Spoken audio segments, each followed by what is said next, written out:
제자들이 베푼 것이라. 아멘. 네, 오늘 이렇게 말씀 보시면 이제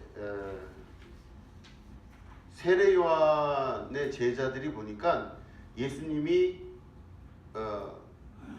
세례를 베푸시는데 세례 요한보다 많이 베푼다는 소리를 듣고 이제 그 소문을 들은 거예요. 그러니까 이제 가서 봤더니 여기 보니까 지금 말씀 보니까 가로 열고 2절에 뭐라고 돼 있죠? 예수께서 친히 세례를 베푸신 것이 아니요 제자들이 베푼 것이라 이렇게 돼 있죠. 이게 왜 그러냐면 예수님은 세례를 베푸시지를 않으셨어요. 예수님은 친히 물로 세례를 베푸신 적이 없습니다. 이게 그래서 후에 아마 첨가가 된 걸로 추정을 합니다. 근데 그게 왜 그러냐면은 예수님은 오실 때 물로 세례를 주러 오신 분이 아니세요. 그죠? 자, 보시면 마태복음 1장 1절에 이렇게 되어 있습니다. 나는 너희로 회개하기 위하여 물로 세례를 베풀거니와 내 뒤에 오시는 이는 나보다 능력이 많으시니 나는 그의 신을 들기도 감당하지 못하겠노라. 그는 성령과 불로 너희에게 세례를 베푸실 것이요. 그랬죠. 그러니까 물 세례는 세례 요한으로 끝납니다. 그래서 물 세례를 하는 것은 세례 요한 이외에 예수님의 제자들은 물 세례를 했지만 예수님은 말씀을 이루시기 위하여 성령 세례를 하셨어요. 그죠? 또 보시면 마태복음 3장 12절에 또 이 말씀이 있습니다. 손에 키를 들고 자기의 타작마당을 정하게 하사 알곡은 고가에 들이고 쭉정이는 꺼지지 않는 불에 태우시리라. 오탑니다. 자, 오탑니다. 자, 제가 잘못 기록했어요. 마가복음 1장 8절 말씀. 이건 같이 읽겠습니다. 시작. 나는 너희에게 물로 세례를 그는 너희에게 성령으로 세례를 베푸시리라. 아멘. 자, 이게 보시면은 여기도 보면은 마가복음 1장 8절에 예수님이 성령으로 세례를 베푸신다고 되어 있죠. 세례 요한은 나는 물로 세례를 베풀었으나 예수님은 성령으로 세례를 베푸시리라 그랬어요. 자, 그러면 예수님은 물 세례를 베풀진 아니하시고 제자들이 물 세례를 베풀었다. 요한복음은 지금 그렇게 기록을 하고 있습니다. 그런데 제자들이 베푸는 세례에 세례 요한보다 더 많은 사람들이 몰린 거예요, 지금. 그죠? 예수님의 소문을 듣고 예수님의 제자들이 베푸는 세례에 더 많은 사람이 모인 거예요. 이게 이제 아주 중요한 역사라고 볼 수 있죠. 그래 보시면은 이거 한 번만 더 우리 확인해 보겠습니다. 한 번만이 아니라 진짜 말씀을 이제 들어보시면은 제가 이게 지금 오늘 왜 그러냐면 일찍 끝내야 된다는 생각 때문에 말씀을 축약을 하느라고 지금 막 급하게 정리를 해서 이제 이렇게 되는 거예요. 그러니까 이해를 해주시기 바랍니다. 보시면은 그러면 도대체 세례 요한이 세례를 베푸는 이유는 뭐냐? 그죠? 세례 요한은 물 세례를 베푸는데 그럼 세례를 베푼 이유는 뭐냐 할 때 그 이야기가 요한복음 1장에 나와 있습니다. 자, 31절에 보면 나도 그를 알지 못하였으나 내가 와서 물로 세례를 베푸는 것은 그를 이스라엘에 나타내려 함이라 그랬어요. 그러니까 다시 말해 세례 요한이 하는 물 세례의 모든 것들은 성령 세례를 주시는 예수님을 나타나기 위하여 미리 물 세례로 준비를 하는 거예요. 사람들에게.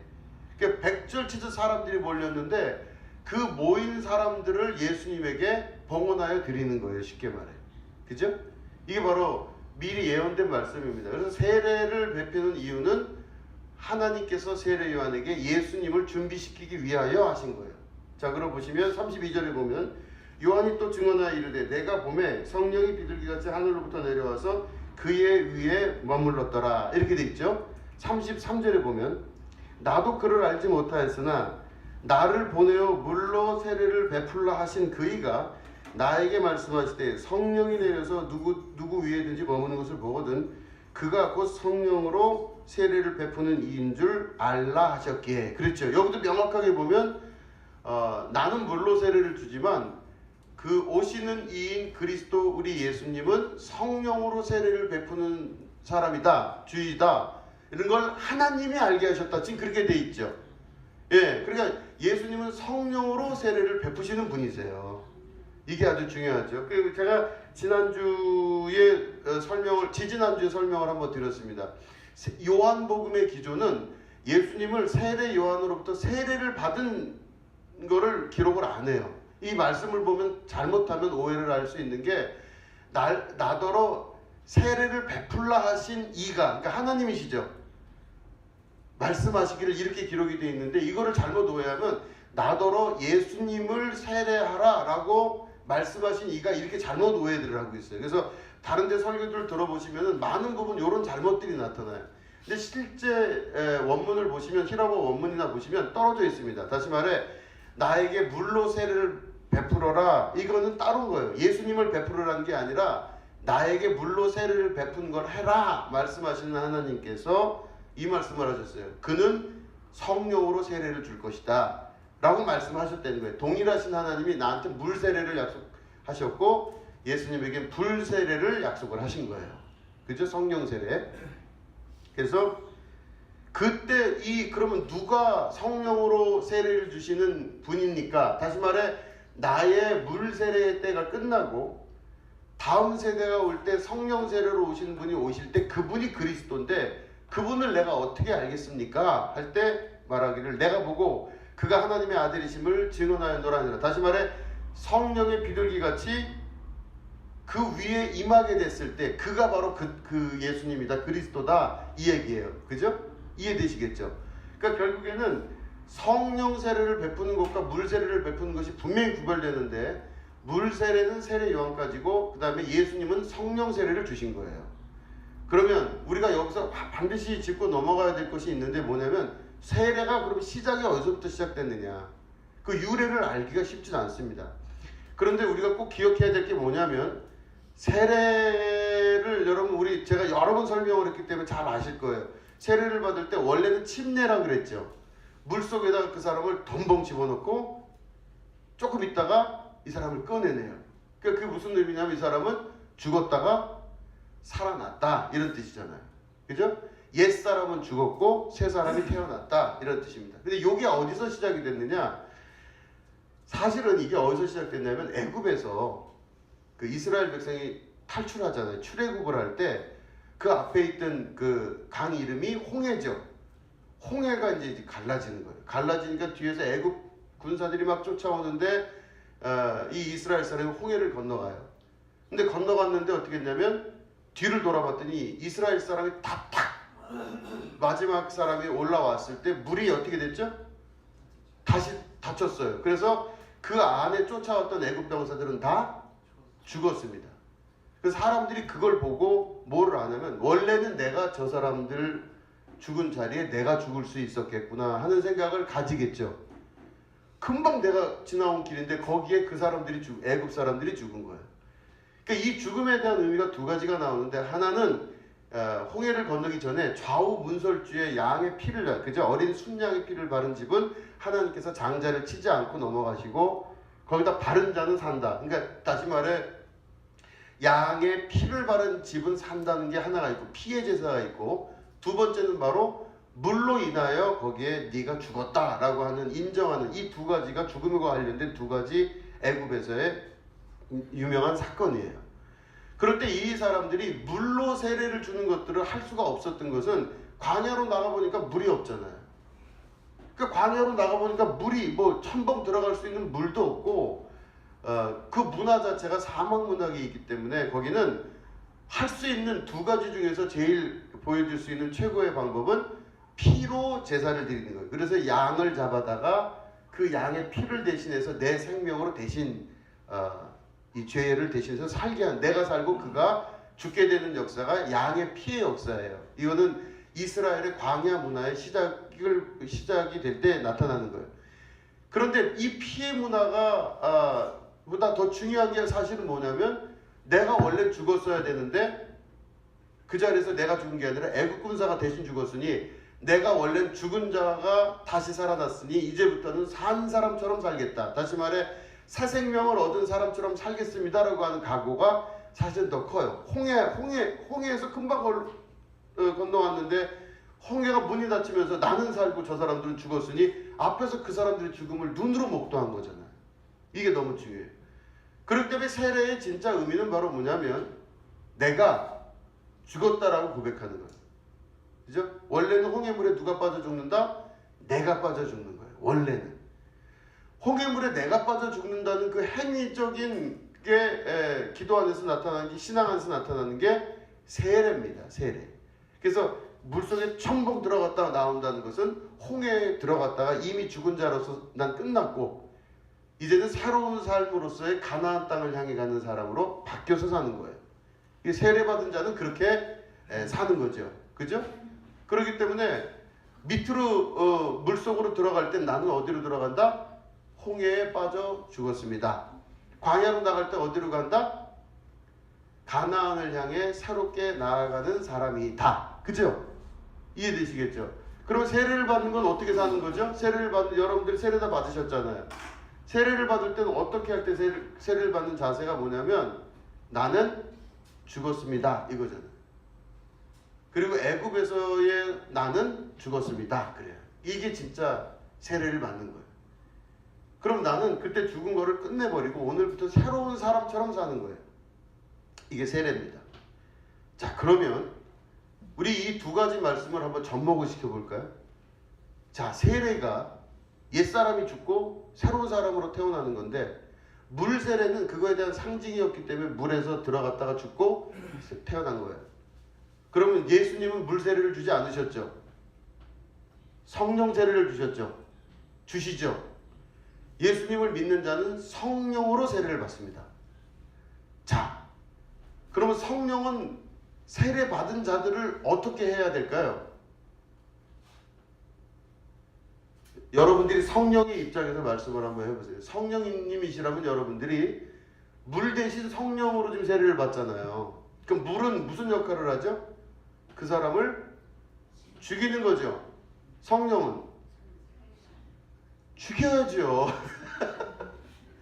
성령이 하시는 일은 아니 물 세례를 주면은 물에 죽는 거잖아요. 성령 세례는 성령으로 그 사람이 죽는 겁니다. 불타서 없어져 버리는 거예요.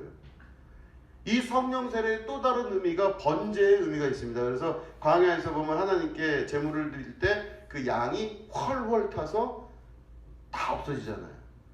이게 성령 세례예요. 그러니까 성령 세례의 뜻은 뭐냐면 물 세례와 똑같은데 나는 죽었다. 자, 그러면 성령님이 인격이신 우리 하나님이신데 예수님의 영이신데 그분이 나를 붙들어서 나가시면 어떤 일이 벌어질까요? 고통스러워요. 어떻게 할 때 고통스러우냐면 옛 자아로 살아가려고 하는 사람한테는 성령이 너무 힘들어요.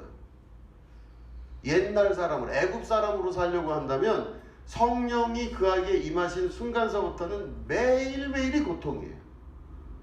불만, 고통, 괴로움, 아픔이에요. 성령이 더 강하게 역사할수록 그 인생이 더 힘들어요. 이거를 잘 기억하셔야 됩니다. 그 이상하게 이렇게 힘들까? 이상한 게 아니에요. 정상적인 겁니다. 옛 자아가 죽어가는 과정은 성령이 이루시는 완전한 자로서의 삶을 이루는 자의 삶이에요. 그래서 성령 세례는 100% 성령은 반드시 우리의 옛 자아를 죽이는 일에 앞장서세요.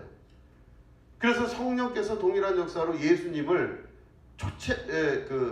사역의 초반부에 성령 예수를 광야로 몰아치신지라 그랬어요. 그래 광야에 몰리신 예수님께서 시험을 견디어 이겨내시고 그 안에서 40일 후에 승리하시는 역사를 경험하시게 된 거죠.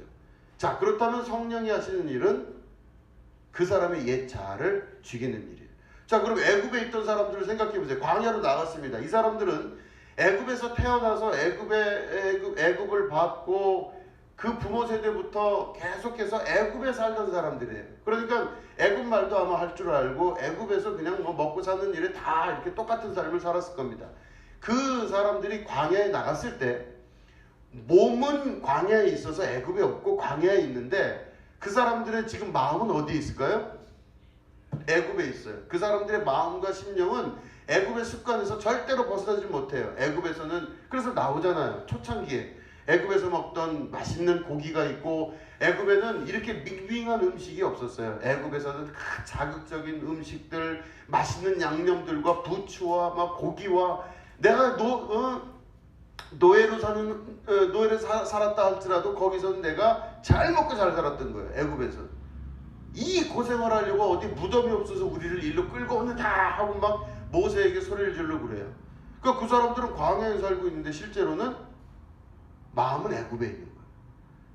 그러니까 다시 말해 광야로 계속 끌고 가시는 성령님, 광야를 통과하여서 가나안 땅으로 이끄시려는 하나님의 계획이 계속 그들에게 임할수록 이 사람들은 더 힘들겠죠. 애굽에서부터 점점 멀어지니까 이거는 살 수가 없는 거예요. 살 수가. 옛 자아대로 살다 보니까 모든 일이 힘든 거예요. 모든 일이. 그러니까 마지막까지 끝까지 가는 거예요. 그래서 결국 어떻게 됐냐면 애굽의 틀을 버리지 못한, 이거를 성경에서는 극단적으로 하죠. 애굽에서 난 자들, 모든 자들이 가나안 땅에 못 들어갑니다. 100% 다 가나안 땅에서 태어나서 태어날 때부터 광야를 보고 태어날 때부터 만나가 있었고 태어날 때부터 물이 부족하게 태어났던 이 사람들은 가나안을 가요. 그런데 태어날 때부터 애굽에 있었던 사람들은 아무도 가나안 땅을 들어가지를 못합니다. 그렇기 때문에 성령 하나님께서 우리에게 이루시려고 하는 구체적인 뜻은 바로 뭐냐면 우리를 이끌어서 세례, 다시 말해 물 세례가 아니라 성령 세례를 통하여서 우리의 옛 자아의 죽음을 경험하게 하시고 그 다음에 어디로 가요? 가나안 땅에 들어가게 하시는 자의 거룩한 뜻이 그 안에 있는 겁니다. 그래서 그 안에는 물 세례에서 상징적인 게 보여지지만 실제적인 건 어디서부터 시작되냐? 성령님이 여러분들을 붙들어 가시면서 나타나기 시작해요. 그럼 성령께서 하시는 일은 힘들게 만드세요. 겁나시죠? 겁나요. 그런 말씀 들으면 참 그래요. 좀 찝찝해요. 그러나 우리를 그렇게 옛자를 죽이고 새자, 다시 말해 새 생명을 우리에게 주시는 구체적인 이유는 하나님께서 우리보다 먼저 앞서가셔서 그 안에 가장 아름답고 선한 것을 주시기 위한 인생의 여정이고 방법이에요. 옛자를 적으시는 성령님에 대해서 이해하시겠죠? 그죠? 옛 사람이 사라지고 이제는 보라 새 사람이 되었도다. 옛 것은 지나갔으니 보라 새 것이 되었도다. 이전 것은 기억된 바도 없고, 그죠? 이제는 장차 오실 그리스도, 장차 오실 하나님에 대한 소망이 우리 가운데 있게 되는 것입니다. 이게 신앙생활이고 믿음생활이에요. 그러니까 내 일이 뭐가 잘 안 되는 것 같고 어려운 것 같다 할지라도 거기에 대해서 우리가 마음을 집착하지 마실 것은 우리를 파괴하고 우리를 힘들게 하고 어렵게 하는 게 목표가 아니에요. 하나님은 우리를 사랑하셔서 우리를 자녀 삼아 주신 분이신데 자녀를 그렇도록 고통스럽게 만드는 게 하나님의 목표가 아니라 왜 고통스럽게 만드냐를 생각할 수 있는 지혜가 있으셔야죠. 옛 자, 애굽의 습관대로 애굽에서 먹던 부추와 파와 마늘과 맛있는 음식과 고기가 우리 안에 영원히 그게 우리에게 영원한 목표가 된다면 우리는 그 성령의 사역 안에서 아무것도 이룰 수가 없게 됩니다. 근데 그걸 알 이상 하나님, 내가 오늘 애굽에 있는 부추가 생각나지 않았나 생각합니다. 하나님, 제가 애굽의 종살이야. 차라리 종살이로 살고 무슨 아들이고 하나님 딸입니까? 그냥 종으로 살면서 아무것도 아닌 인생으로 살다가 고기만 먹다 죽었으면 좋겠습니다. 이렇게 살질 않았나? 뒤집어 보신다면 성령께서 오늘도 역사하시는 그 역사 안에 예수님을 믿는 자에게는 성령을 선물로 주시고 그 성령이 선물인 줄 알았더만 우리를 이끌어서 온전한 자로 만드는 역사 가운데로 끌고 가신다는 것. 성령 세례의 역사. 이걸 여러분 꼭 기억하셔서 믿음으로 결단하시고 내 주변에 일어나는 일들에 대해서 영적인 눈으로 민감하게 바라보셔서 오늘도 성령 하나님 나를 도우셔서 문제가 해결되는 것보다 더 중요한 건 내 옛자를 주님 앞에 온전히 봉헌하여 드리고 이젠 이 옛자가 사라진 새 생명의 삶을 살 수 있도록 도와주시옵소서. 이렇게 기도하시는 여러분 되시기를 주님의 이름으로 축원드립니다. 예, 기도하겠습니다.